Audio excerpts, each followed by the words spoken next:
Bismillahirrahmanirrahim. Sedikit saya berbagi ya, yang guru-guru kami ajarkan itu, kalau berzikir pakai lisan, hatinya mesti nyambung.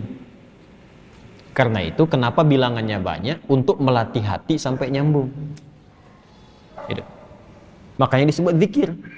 Zikir itu nyambung, artinya ingat.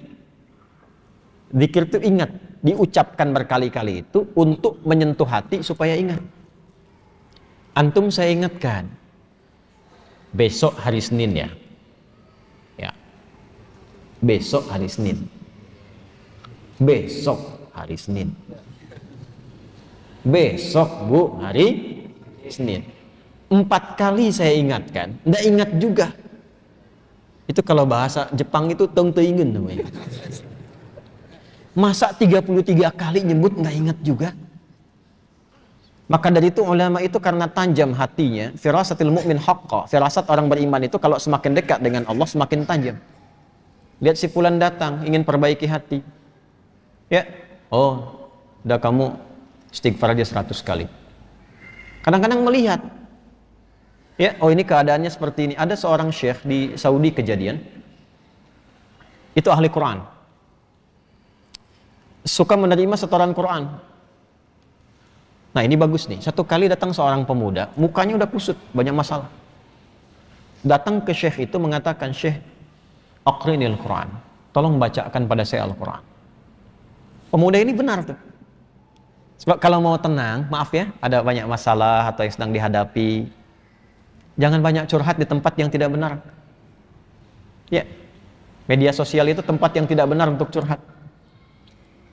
Allah sudah berikan medianya, ruangnya ada, masjid, datang ke masjid. Antum baru masuk aja, sebagian ketenangan sudah hadir.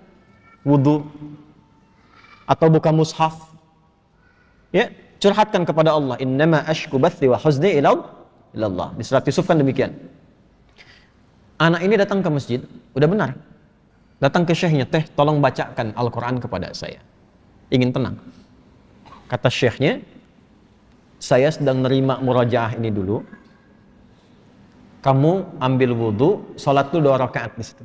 Nanti setelah selesai saya bacakan kepada kamu Al-Quran. Ini kisah nyata. Dan dia ikut. Makanya kalau guru katakan, ikut saja sepanjang guru itu thiqah. Jangan banyak tanya. Kalau gurunya thiqah, sanad ilmunya tersambung pada Rasulullah, udah sami'na wa ata'na, bukan sami'na wa nanyaina. Kalau gurunya thiqah, itu thiqah. Makanya di Timur Tengah itu ada kualifikasi, ada ustaz, ada da'i, mubaligh, ada alim, ada mufti, ada qadhi. Kalau mufti sudah ngasih fatwa, jangan ditanya, itu aib. Apalagi ilmunya nggak nyampe. Ya, cuma problemnya kan di kita disebut ustaz semua. Sehingga sulit bedakan mana yang thiqah, mana yang tidak thiqah. Tapi kan kelihatan dari kapabilitasnya, latar belakangnya macam-macam. Kalau ada orang thiqah, ikuti. Itu diikuti wudhu beliau, langsung ke bagian terdepan sholat, saf depan. Nah, si guru ini ketika melihat itu, sengaja agak dilamakan tuh yang merojaah, tambah lagi sampai 30 menit.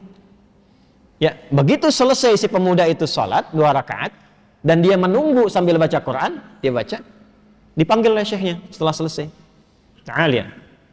Begitu datang, sekarang sudah selesai, saya ingin bacakan pada engkau Al-Quran. Apa kata anak muda itu? Sudah Syekh, saya sudah merasa enak sekarang, terima kasih katanya. Tidak jadi dibacakan Quran, langsung pulang. Muridnya penasaran, Syekh, apa yang terjadi? Perhatikan baik-baik, jaga kalimatnya ya. Perhatikan baik-baik. Saya melihat ketika dia datang, itu rohnya sedang lapar. Rohnya sedang lapar. Ini bahasa majas maksudnya. Karena saat masuk tadi mukanya itu kusut. Tapi begitu dia sholat, baca Quran, datang lagi mukanya sudah cerah. Kelihatan. Orang kan kalau punya beban dengan tak punya beban dari wajah kelihatan kan? Ya? Jawabannya sederhana. Saya melihat rohnya sedang lapar. Nah, di tubuh manusia itu kan ada 3. Ada fisik, ada akal, ada roh. Masing-masing butuh makanan. Fisik, makanan pokok. Ya, habis ini misalnya ada sarapan berjamaah, kalau ada, misal. Nah itu untuk fisik, Ya. Ada yang untuk akal, itu ilmu.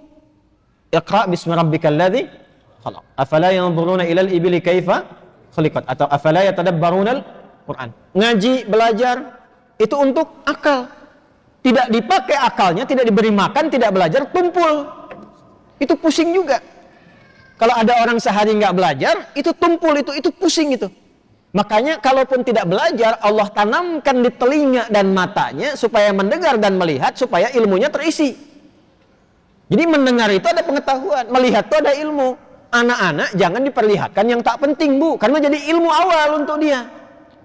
Orang tua bicara kasar, terdengar anak ditiru karena ilmu dari situ. Yang pertama diberi itu pendengaran. Setelah itu tajam penglihatan. Apa yang dilihat, yang didengar, itu yang jadi ilmu. Nah, kita yang sudah baligh menyiapkan waktu ngaji seperti ini. Tapi kalau anak-anak tuh mendengar. Saya waktu malam Jumat tuh masih ngisi itu offline. Itu pernah satu kali mengajar, ada anak jalan. Tuh bahagia mereka. Itu dunia anak-anak memang begitu. Jalan, ngobrol, naik ke pintu, bangku didorong-dorong, itu kan? Anak-anak ya, ingat, anak-anak tuh. Itu dunianya nggak apa-apa, nggak apa-apa. Satu kali orang tuanya mungkin melihat, wah ini khawatir mengganggu ke yang lain. Bagus orang tuanya. Dibawa keluar. Begitu mau dibawa keluar, saya bilang, tunggu sebentar. Tunggu. Biar aja dulu, karena saya tidak merasa terganggu. Biar dulu. Boleh jadi, orang tua yang menyimak pun, maaf, yang ditangkap tidak lebih banyak daripada anak itu yang kelihatan bermain. Saya tanya anaknya, dia mampu mengulang apa yang saya sampaikan. Yang bapaknya belum tentu bisa. Dari situ masuk ya tuh. Ilmu masuk dari situ. Nah, seperti halnya fisik butuh makanan, akal butuh makanan, ini roh pun butuh makanan. Karena roh itu sumbernya dari Allah, hanya Allah yang tahu. Allah yang siapkan menunya. Kalau akal sekarang bebas milih, karena universal, Allah tebarkan umum. Makanya jangankan yang muslim, yang non-muslim pun bisa belajar, bisa pintar juga. Makanan universal. Jangankan yang beriman, yang tak beriman pun makan juga secara fisik. Tapi roh ini nggak bisa dicari.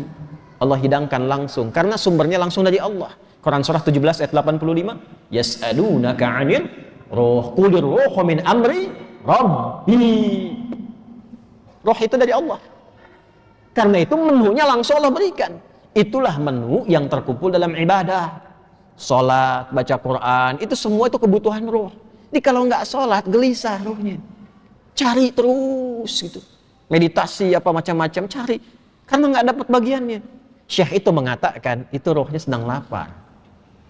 Begitu diberikan makanannya, kembali sehat. Tuh. Demikian.